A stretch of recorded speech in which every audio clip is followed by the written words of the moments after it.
Salam alaikum wa rahmatullahi ta'ala wa barakatuh. Dans cette vidéo, je vais vous présenter l'interface graphique de Microsoft Excel 2016. إذن على بركة الله, on lance Microsoft Excel 2016. Voilà, on tape ici Excel 2016, le voilà. Voilà donc ici pour ouvrir des fichiers déjà existants sur votre ordinateur bien sûr. Ici il y a des fichiers récents, bon, des modèles proposés par le tableur Excel, d'accord?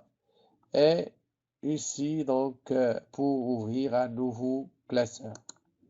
Donc voilà. Voilà donc l'interface graphique de Microsoft Excel.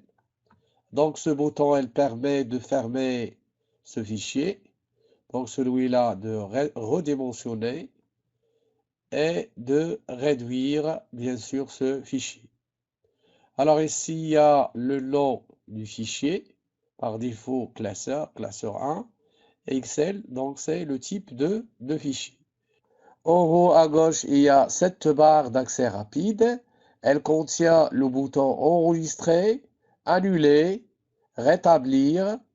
Vous pouvez afficher ou bien ajouter d'autres commandes via cette flèche, bien sûr. Donc, vous pouvez ajouter nouveau, donc un nouveau fichier, par exemple, et donc ouvrir. Voilà, donc d'autres commandes ici. Et si vous souhaitez afficher donc cette barre d'accès rapide en dessous du ruban, donc voilà, ça c'est le ruban, voilà. Donc il est maintenant affiché au-dessous du ruban, donc ça c'est le ruban, d'accord?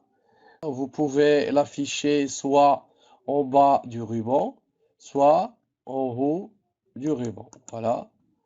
Affiché au-dessus du ruban. D'accord? Voilà. Et par la suite, il y a des onglets. Voilà, insertion. Voilà. Donc, chaque onglet est représenté par un ruban. D'accord? Dans ce ruban, qu'est-ce qu'on trouve? On trouve, il y a des groupements. Par exemple, ici, il y a le groupement police, le groupement alignement, le groupement nombre, donc dans l'onglet accueil.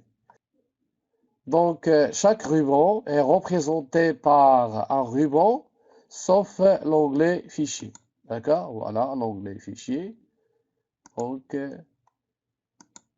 chaque onglet est représenté par un ruban. Donc sauf l'onglet fichier. A, B, C, D, etc. Donc, ce sont les en-têtes des colonnes. Voilà. Donc, A jusqu'à Z. Voilà. Juste après la colonne Z vient la colonne AA. Voilà. Z, AA. AB jusqu'à AZ. Donc, PP ici. Donc, AZ. Juste après la colonne AZ vient la colonne BA. BB jusqu'à BZ, d'accord, CA jusqu'à CZ et ainsi de suite. Et pour sélectionner la dernière colonne, on presse la touche CTRL et la touche de direction, la flèche droite, donc appuyez en même temps sur les deux touches, voilà, et on sélectionne la dernière colonne XFD. Et pour revenir à la première colonne, on presse la touche CTRL et la touche de direction, flèche gauche, d'accord? Voilà. 1, 2, 3, etc. Donc, ce sont les en-têtes des lignes, d'accord? Voilà. Donc, la ligne 35, et ainsi de suite. Donc, pour sélectionner la dernière ligne, donc on presse la touche CTRL et la flèche du bas. Donc, la touche de direction, flèche du bas. D'accord? Et voilà le nombre de lignes.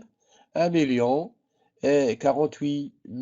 576 lignes. D'accord? Voilà, et pour revenir ou bien pour sélectionner la première ligne, on appuie donc sur la touche contrôle et la flèche du haut. Ces cases qui sont indépendantes les unes des autres sont appelées cellules. Par exemple, cette cellule, c'est B2. C'est l'intersection entre la colonne B et la ligne 2. Donc voilà, c'est B2. Donc ici, c'est la zone non. B2. D'accord? Regardez, C4, C4, B7.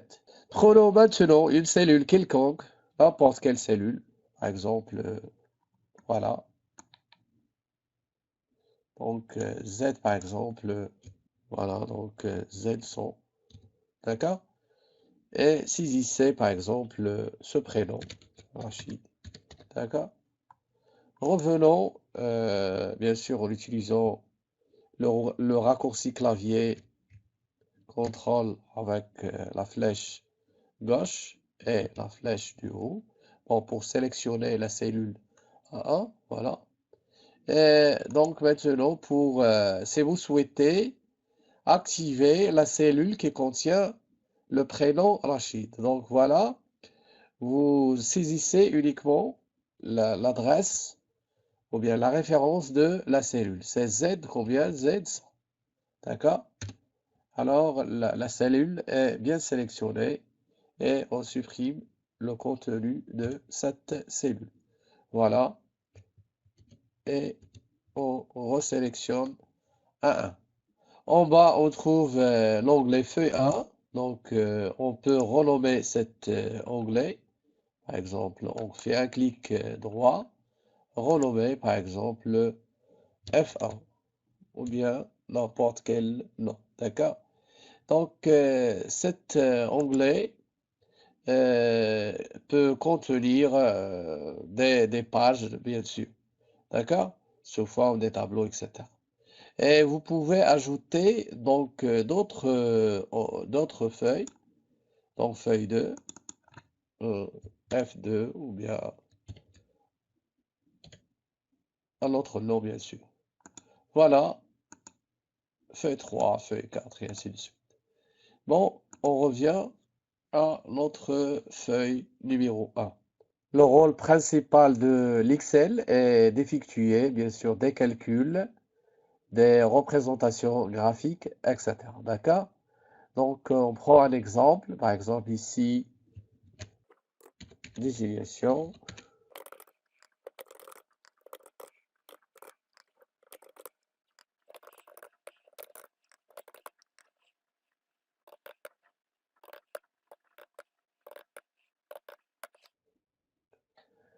Voilà, donc on fait cet exercice. Alors, l'exercice, ici, il y a des désignations et le montant. Ordinateur, 4500, etc.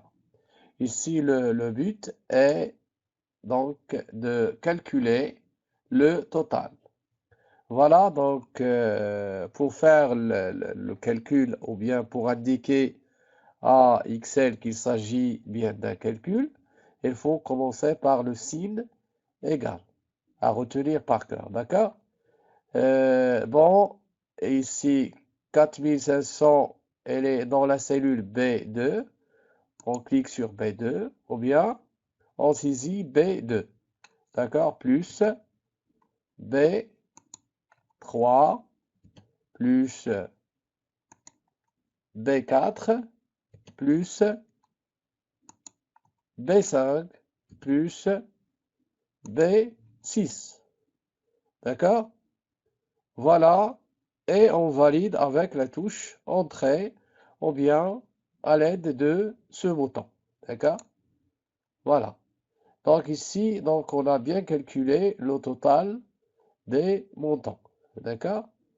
À votre avis, est-ce que cette méthode est pratique si nous avons par exemple ici 100 produits au lieu de 4? Est-ce qu'elle est pratique? On répondra, Inch'Allah, à cette question dans la vidéo prochaine. Merci pour votre attention. والسلام عليكم ورحمة الله تعالى وبركاته.